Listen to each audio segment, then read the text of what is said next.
కాపు సంక్షేమ సేన అధ్యక్షుడు చేగొండి హరిరామ జోగయ్య లేఖల పరంపరలో తాజాగా మరో లేఖ వెలుగు చూసింది. ఈసారి కాపు రిజర్వేషన్స్ రాజకీయ పార్టీలు కాపులకు ఇవ్వాల్సిన సీట్లకు సంబంధించి పేర్కొన్నారు. అన్ని వర్గాల ప్రజలకు జనసేన టీడీపీ కూటమికి ఓట్లు వేయాలని విజ్ఞప్తి కూడా చేశారు. అసలు ఆ లేఖలో ఏముంది? Let's watch the story.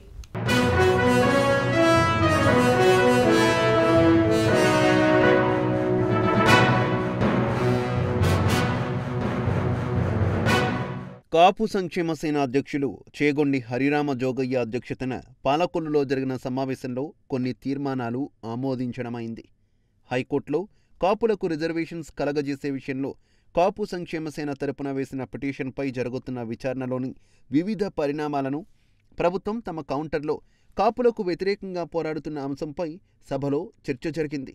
ప్రధానంగా కాపు సంక్షేమ సేన ఇకపై కాపు తూర్పు కాపు సంక్షేమ సేనగా మార్పునకు తీర్మానించారు.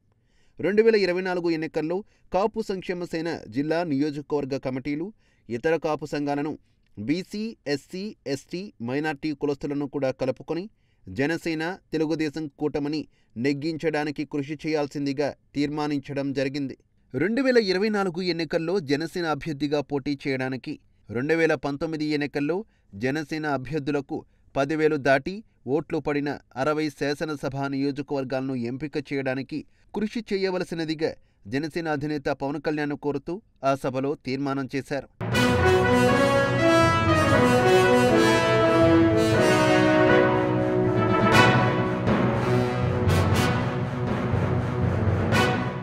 రెండు 2024 ఎన్నికల్లో జనసేన అభ్యర్థులుగా పోటీ చేయడానికి అవకాశమున్న 60 శాసనసభ నియోజకవర్గాల్లో కాపు సామాజిక వర్గానికి సంబంధించిన బలమైన అభ్యర్థులకు 29 శాసనసభా స్థానాలను, తూర్పు కాపు అభ్యర్థులకు 5 స్థానాలను, 5 పార్లమెంటు స్థానాలు కేటాయించాల్సిందిగా జనసేన అధినేత పవన్ కళ్యాణ్ కోరుతూ తీర్మానించారు. రాబోయే ఎన్నికల్లో జనసేన తెలుగుదేశం కూటమి విజయం సాధించి ప్రభుత్వాన్ని ఏర్పాటు చేసినట్లయితే కాపు సామాజిక వర్గం సంతృప్తి చెందే విధంగా వారి సఖ్యత కోరుతూ పదవుల పంపకం జరగాలని తెలుగుదేశం అధినేత చంద్రబాబును కోరుతూ మరో తీర్మానం చేశారు. మొదటి 2.5 సంవత్సరాలు చంద్రబాబు ముఖ్యమంత్రిగా law and order, home, revenue పోర్ట్ఫోలియోలతో సహ ముఖ్యమంత్రిగా పవన్ కళ్యాణ్ గారు, తర్వాత 2.5 సంవత్సరాలు పవన్ కళ్యాణ్ ముఖ్యమంత్రిగా, లోకేష్ సహ ముఖ్యమంత్రిగా అధికారం పంచుకోవాలని ఆ తీర్మానంలో కోరారు.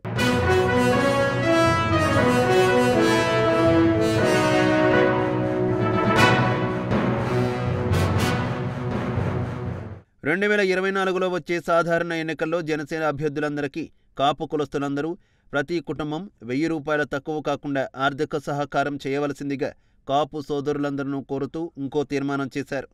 హరిరామ జోగయ్యకు ఉమ్మడి రాష్ట్ర హోంమంత్రిగా, ఎంపీగా పనిచేసిన అనుభవం ఉంది. కాపు సంక్షేమ సేన పేరుతో ఒక సంస్థను స్థాపించి ఎన్నో ఏళ్లుగా రాజకీయంగా, విద్య, ఆర్థిక రంగాలలో కాపుల వెనుకబాటుతనంపై విశ్లేషణలు చేస్తూ తగు సూచనలు చేస్తుండడం తెలిసిన విషయమే. జనసేన టీడీపీ కూటమికి మద్దతు పలుకుతూ తరచూ పవన్ కళ్యాణ్కు ఆత్మీయ లేఖల పేరుతో సంఘం అభిప్రాయాలను తెలియజేస్తున్నారు. రాష్ట్రంలో జనాభా పరంగా 25% ఉన్న కాపు సామాజిక వర్గానికి రాజకీయంగా అందాల్సిన ఫలాలు అందకపోవడంతో ఆ సామాజిక వర్గం తీవ్ర అసంతృప్తితో ఉంది. రాజకీయ పార్టీలు ఇప్పటివరకు కాపులను తురుపు ముక్కలుగా వాడుకున్నాయి. కానీ రాజ్యాధికారంలో మాత్రం కాపులకు అవకాశం లభించడం లేదు. ఎప్పటికైనా రాజకీయ పార్టీలు కాపుల డిమాండ్ను పరిశీలిస్తారో లేదో వేచి చూడాల్సిందే.